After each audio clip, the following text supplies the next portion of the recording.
Hello and welcome to another episode of the Chats with Chip podcast. I'm your host, Chip Griffin, the founder of Saga, the Small Agency Growth Alliance, and I'm delighted to have with me today the founder of 24 Sports Marketing, Emily Allard. Welcome to the show, Emily. Thanks, Chip. Thanks so much for having me. It is great to have you, and I'm really interested to get into your story for reasons that will become obvious to listeners as we go on, hopefully. And if not, I'll spell it out for them just to make it simple.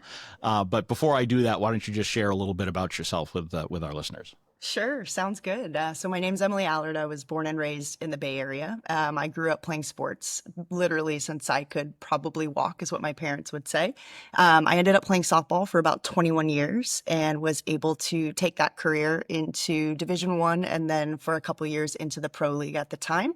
And as I was going through all that and really just trying to understand how much I was loving marketing and all the things behind the scenes, I was able to merge those two passions over the last couple of years. So bringing high-level digital marketing back to an industry that really needs it in women's athletics. So 30 seconds, that is the story arc, but there's a lot in between that I'm sure we'll get to. I was going to say we'll dive into lots of that. Yeah.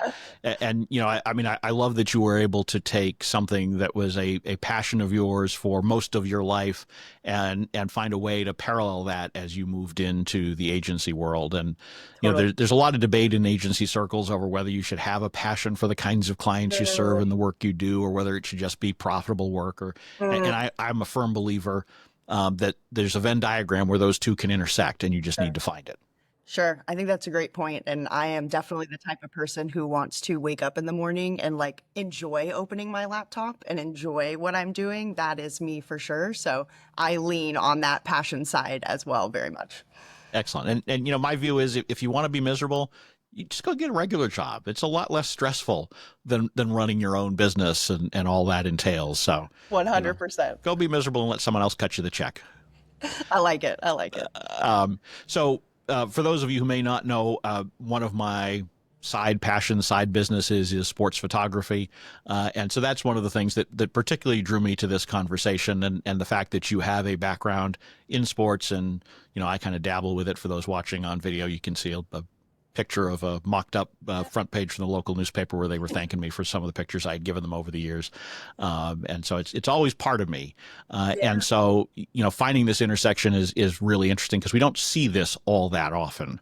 And I particularly like that, and we were talking about this pre-show, that you've sort of found a niche within a niche. So you're not just doing sports marketing; you have a special focus on women's athletics. So talk to me about, I mean, other than the passion bit of it, was there business thought behind being that focused, or was it really more driven just by the passion? It's a great question. I would say it's a little bit of both. So the passion from me as I grew up playing softball specifically, I got to see so many different levels of women's athletics, little league, travel ball, college, pro, and we've seen a huge shift, I would say, over the last 3 to 5 years in women's sports. But while I was playing, it was lack of resources, lack of investment, lack of this ability to like hire the right people and all of these different things. So I saw both sides of, wow, once I was learning more about marketing, I was like, this would be amazing for teams and programs and schools and leagues to be able to have this type of just high level foundation and bringing that to an industry that really needed it. So it was a passion project for me. It still is. But at the same time, I think there was this need in this niche that I spent a lot of my time just educating clients on what's out there and what are the channels that we can use and how can we best like fit within them. So it's a lot of fun, and I think it's both. Yeah, and I like how you bring those two together, and you're absolutely right. I mean, you know, women's athletics has had a transformation in recent years. Yeah. You know, it's still not where it, you know, probably could or should be, Totally. and it hasn't really fully trickled down or really trickled down all that much to the youth level, which is where I spend most of my time. Sure. You know, given my preferences, I generally prefer to shoot women's sports in high school and those kinds of things, in part because I'm not competing for as much space with other photographers, and they don't get the same level of attention, so they're more appreciative of when I show up at a game. Very much so. And that's unfortunate, right? Because sometimes these games are, you know, better than the boys' variation of the same sport, but there's fewer people in the stands, there's fewer media there, and so I think there is real opportunity to be had in doing more to promote them. So Great. as you're going about doing this, are you focused at a particular level of women's athletics for the work that you do? Is it mostly professional? Is it collegiate? Is it, youth organizations? Who are you working with within that subset? Great question. So we are currently avoiding the college landscape because it's a bit of the wild, wild west currently. We don't have to get into that topic. But our big focus is really the companies that are within sports. So not Okay. the athletes. At some point, we'll get probably into the team space, I would say. But we're working with like nonprofit organizations, sporting goods companies, tournament companies and organizations. We're trying our best to help prove the value of being in the women's athletics space. Mhm. And we firmly believe the more that we can grow the companies, the more the industry itself is going to grow and then, give back to the players, the teams, the universities, et cetera. So we're in that company specific space, but of course we'll expand at some point wherever that goes. Sure. I mean, any good business owner is always willing to listen to opportunities There and you go. and follow the Golden Brick Road wherever it goes. hmm Um, so, as you do that, I mean, talk a little bit about the kinds of things that you do for these companies and organizations in order to help them break through, if you will, particularly given the special challenges that women's athletics have versus men's.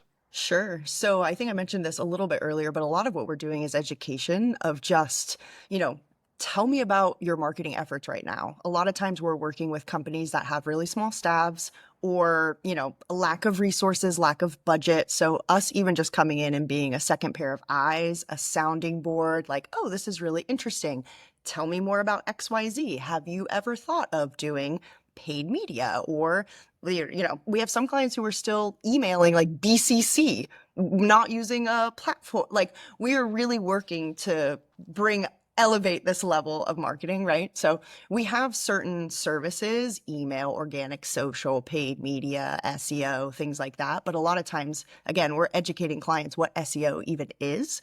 So there's a lot of consulting, I think, that just happens naturally from that. And then we can start to direct them into maybe some service specific channels, if that makes sense for them. Yeah, so it certainly sounds like there's some low hanging fruit to be had Very much in a so. lot of these, which is I think always helpful when you're starting a new client engagement is to find those because it gets you those quick wins that shows progress to 100%. clients. Yeah. Yeah. Couldn't agree more. Um, what would you identify as if they exist, the particular challenges of reaching the women's market versus the men's market when it comes to this kind of work? I mean, or is there really no distinction? You're just kind of doing it all, and it sort of it all floats to the top as a result. I mean, are you Yeah. doing direct outreach targeted at women and supporters of women's sports? Sure. So we've been very fortunate as of late where word of mouth is our biggest Okay. marketing vehicle for the company. We will be getting into maybe some direct outreach here, I would say, in the next year or so. But a lot of where we've gotten clients in the past have just been from my past connections through softball clients. I don't want to speak for them, but they seem very happy. So they're sharing our work with others. And then it really is just, it goes back to that education piece of Yeah. just companies knowing that this type of marketing exists. I worked in a nonprofit for about 6 years. And when I left, I went into corporate agency world and I was blown away. I was like, oh my gosh, like all of this can come back to, I know we don't know that this exists. You know what I mean? So there's just this big hole in a lot of areas that we're really working hard to fill. Mhm. One of the things I'm always curious about when I talk with agency owners is sort of the thought process that went into deciding to pull the trigger and start the business. Mm, And there's all sorts of different ways that we become agency owners. A lot it's purely accidental. We're just doing some freelance work, and oh look, I've got an actual business here I need to do something about. I can say that's how I started my first agency. Back 20 some years ago. It was very much I was between jobs, and so I called myself a consultant because it sounded a lot better than unemployed. And yeah, pretty soon I was signing up clients and figured I ought to set up an actual business around it. But so yeah. talk to me. Was it was it a well thought out plan to go down this path, or at least as well as it could be at the time, Yeah. or was there something else to it?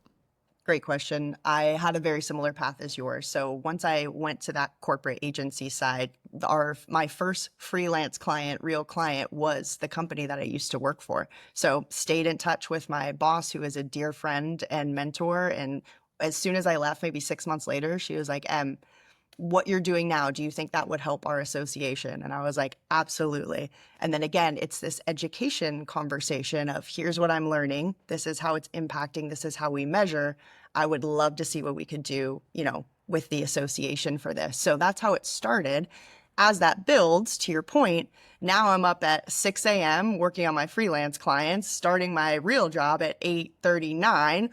You get the idea. You can only sustain that for so long. But I am very, very, I will jump off a cliff, but I am very calculated when I do it. So I built a safety net. I worked on an emergency fund where if I quit my job and then every single freelance client canceled, I would have a cushion to figure out Smart. my life. So I worked both for as long as I could. And then it was the scariest thing I've ever done to take that leap, but I have not looked back, and I will proudly say I have not dipped into the emergency fund yet. We're almost 2 years in, so I feel very proud about that. That is fantastic. As you look at those 2 years, what has surprised you the most in being an agency owner, for better or for worse? Yeah, this probably will not surprise you one bit, but it is literally everything that does not have to do with marketing. So all of the behind the scenes, hiring my first employee, I probably cried for nights over that. Am I doing this right? Are the benefits correct? Do I have enough to pay a full-time salary? Taxes. Thank goodness for CPAs. Also would cry myself to sleep trying to figure out how to do taxes. Just all of those different requirements. I'm very much, I want to do it right and have that integrity and accountability. So that's been a big piece of just something that surprised me or I didn't think would play as big of a role as it does, but trying to do it the right way. Yeah, no, and that is not surprising to hear. Yeah. That is a lot of what I do at Saga is helping handhold agency owners as they're crossing Sure. those various bridges. What I Yeah, can say to you is that the good news is once you cross those bridges, it's so much easier. totally. I always say that the hardest employee to hire is the first one. After that, it Good almost to know. becomes too easy at Yeah. times, and so you got to be probably cautious that you don't overdo it. Totally. Um, It's good to but know. uh, but so having those systems and processes in place gives you the flexibility to make decisions that are right for the business without, Yeah. I'm not going to say without any stress, but without the same level of stress. Totally. I think Brene Brown calls it an FFT. I'm not sure if we're allowed to cuss on here, but it's blank first time. Yep. And anytime you go through something for the first time, it always comes with its own challenges to your point, but it gets easier as you go. So thank you for that. Absolutely. And what I always say is that everything that I do and the content I produce and the consulting that I do is really just sharing what worked and what didn't work for me when I tried it so that you get the Sure. experience of my first time instead of having to do it with yours. Although even then, everyone's situation is different. Yeah. Um, so as you think about the future of marketing in women's athletics, Yeah. what are the biggest opportunities and what are the biggest challenges ahead? Sort of looking in that larger crystal ball. Yeah, I would say 10 years ago, we were really adamant while we were playing in the pro league about telling our stories, which is what marketing is all about, right? We're storytellers. But to your point, photographers aren't there. It was really hard to get media companies there, us being on TV, like all of those things. There were so many cool stories to tell, but just one, no one was capturing them, and two, no one could hear about it. And I think that's a big shift that we've seen over the last 3 to 5 years is now there are people in this space and there are people listening. And because it is visible, a little girl can turn on the TV and see so many different women's sports. So that has come such a long way. I think in terms of the maybe opportunity side of it is we're starting to see a lot more investment in women's athletics. There's lots of conversations that happen where, the NBA was around for X number of decades before they ever made any funds. There's a lot of these leagues that were subsidized by XYZ, like getting that type of investment on the women's side to then see that return, I think is the next like big opportunity. And we're starting to see it, but I think there's a lot more that can be done there. Yeah, I mean, one of the things I'm particularly curious about is, your thoughts on the focus, the extreme focus on one or two individuals Hmm. when it comes to women's sports, and is that, I mean, obviously it draws a lot of attention to the various leagues. Mm-hmm. Is that sustainable?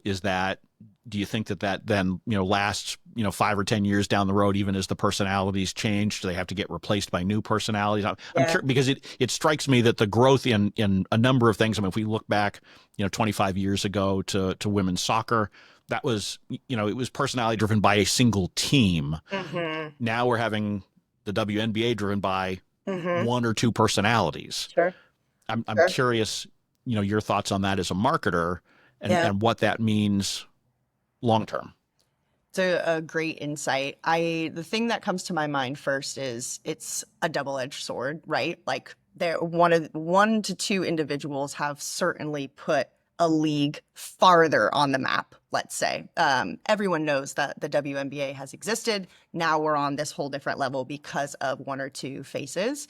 As you were talking, I was thinking a lot about like LeBron, Jordan, Kobe. Like we've always had those one or two individuals on the men's side too. And my favorite thing is like SportsCenter will tweet, post, whatever, something on LeBron, and then all the comments are like, "Shut up! Enough about him! Like we're so tired of listening to him." I think you're starting to see that a little bit too on the women's side, which I think is a good thing. Like it's like people are listening, they're engaging, they're interacting, and now we have an opportunity to spread that publicity across multiple different things. I think my favorite thing I've seen recently is Asia Wilson's campaign for her new shoe through Nike. It was a like so incredibly well done video, and I think there's just a lot more of those opportunities that are going to keep coming because of one or two faces who came in and kind of pushed this envelope. So a rising tide lifts all boats, right? That's what I'm hoping for. Yeah.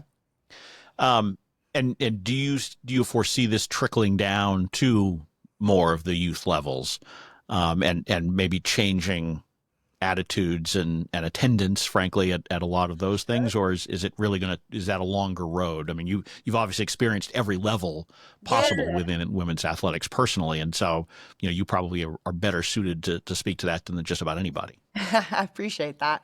I do think there is trickle down effect for sure. I think as the pro leagues continue growing, when I was growing up, I went to men's sporting events. We went to Giants games, we went to A's games, we went to I'm all so that. sorry. Hey now, hey now. Hey, But I'm a Red Sox fan, so that's fair. That's fair. You can't beat Dollar Dog Night though. I don't know if that still happens for A's games, but we were balling on I it. know the Coliseum is the worst stadium I've ever been to personally, and anyway. Imagine that being your home though. Like that's all I knew growing Yeah. up, and I was like, "This is the greatest." Now And I'm then going you to went to Cubs other parks game. and you're like, oh my God, they Totally, actually can be built properly. totally, 100%, 100%. Anyway, sorry to take you off track. No, you're good. And there is that trickle down effect though, for sure.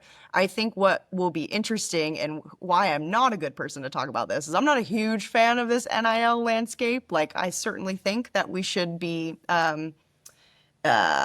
like compensated maybe for name, image, likeness. But my understanding of that when it first came out was like, someone buys my jersey and I get a royalty, not I'm getting paid and I'm moving schools and all this. So anyways, we don't have to get down that road, but I do think the landscape in youth sports is changing. And I am very much a passion-driven person. You play the game the right way, the game will give back to you. And I think we're seeing a lot of money and profit involved in sports right now, especially at the youth levels with tournament organizers and things like that. So sports in general is shifting. And it's been really interesting to see that. And I think that has a larger trickle-down effect on the youth just landscape than maybe some of these pro teams.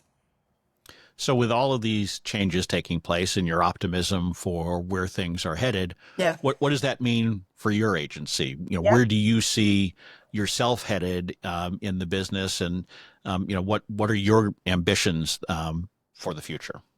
Great question. We have right now we're really service driven from like a digital marketing perspective. I think one of our growth areas that we've really been looking at and trying to grow into well and strategically is branding. I think that's a big piece, especially in the sports world, but for women's sports specifically, and helping companies establish a brand. And even things as simple as like a brand guide or those types of things, consistency across all of the different things that we're doing and look, feel, messaging. That is an untapped area, we believe, that I think we could fit well into. And also Dream, we really want to get involved in pro women's athletics, whether that's, let's say, a WNBA team running ads for a league, like just that kind of stuff. We are, I would say, more in the youth nonprofit sporting goods retail space. And I think it would be really fun to get into that pro scene. So those are just a few areas that we've been toying with and thinking about. But again, very smart, very strategic, not trying to grow too fast, and trying to go into services that we feel our clients would fit within versus just growing to grow. Yeah. No, that's smart. It's a lot of agencies try to grow too fast because they chase the big logos and things like that, as opposed to thinking about how do we grow and scale intelligently. Sure. And I've seen a lot of agencies struggle when they manage to go out and win that big logo way too soon, and they don't have the know-how, the bandwidth to handle that kind of a client, and it can be really challenging. Yeah, that's really interesting. And we've had a couple of those like kind of opportunities. And the first thing I tell a client too is like, I'm so appreciative that you thought of us first. And also I want to make sure that we can deliver. So, give me some days and times to to think this through a little bit. And if we aren't the best fit, I'm going to tell you, and then we can have a conversation about maybe some recommendations.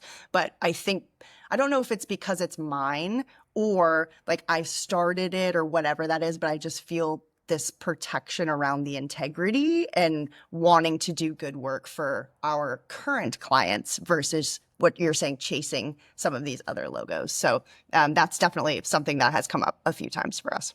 Yeah, and it's tough because it's really easy to get excited by the prospect of working for large clients. And I don't have any particular experience with sports leagues or those kinds of things, so I can't speak to them. But in other sectors, a lot of the big businesses, frankly, are pretty abusive towards their agencies, whether that's in payment terms or things like that. And so, oftentimes it becomes a little bit of an albatross. If you could say a little bit of an albatross for the agency when they win them. So, oftentimes being more mid-market can be helpful, at least for a period of growth until you figure out how to navigate those waters. That's a If really you were if you were talking to someone right now who was, thinking about building an agency, maybe it's based on their own passion. Maybe like you, they're an athlete and they kind of want to to find a way to continue to keep their foot in that game a little bit, even though they're no longer playing. What would be your advice to them as they're thinking about doing that? Be really strategic in how you approach business. And I think what I mean by that is clients talk, your employees talk, people who know you talk. And I think every day we try to approach doing good work, doing work well, communicating, again, under promising, over delivering, like that integrity piece, I think, is the most important part, especially when you're handling clients' money, whether that be paid media budgets, their retainers, whatever that looks like. So I think my biggest advice is like how you move throughout the world is going to come back to you tenfold. And like we were talking about chasing logos, I'm not a salesperson either. I just love what I do. So I try and say that as well. Like, I'm not trying to sell you anything. If this isn't a good fit, like, let's move on, or I'm happy to steer you in the right direction. So just that integrity piece, I think, has served me really well, and hopefully will serve others in the same way. Well, I don't think I could find a better way to wind down this interview, because Mm, that is the exact kind of advice that we love to share with listeners, because thanks. it's the practical things from your own hard-won experience, and I think that's what tends to resonate with other owners the most. So I certainly appreciate you doing that. If Yeah. someone would like to learn more about you or have a conversation with you or whatever, how can they do that? That's a great question. So the company itself is on LinkedIn and Instagram, but I will be honest, we try our best. Like I said, 95% of the time we're helping clients. So that The 5%. cobbler's kids have no shoes, right? I Totally, mean, totally. Our own website SEO, don't come for me, but so the company 24sportsmarketing.com is our website. We did just start a newsletter, so if you want to subscribe to that, that would be amazing. You can find that on our website. Social media is the same at 24 Sports Marketing. Me personally, if you want to follow my shenanigans on Instagram, it's E and my last name Allard, Allard 24. Those are probably the best places to start. Professionally, you can find me on LinkedIn as well. So, yeah, that's all I got. excellent. Well, those are lots of opportunities for people to connect, and I would certainly encourage them to do that. Thank you. This really has been a great conversation. I appreciate you taking the time, Emily, Yeah. to spend with me and the listeners. And I wish you all the best as you move forward, because I think what you've got is not just an interesting business, but also a good mission, and something that needs more attention. Thank you, Chip. I appreciate that. Thank you so much for having me on. It's a delightful conversation, and I'm looking forward to learning more as well. And thank you to everyone who has listened all the way through here. We do appreciate it, and I look forward to having you listen to another episode very soon.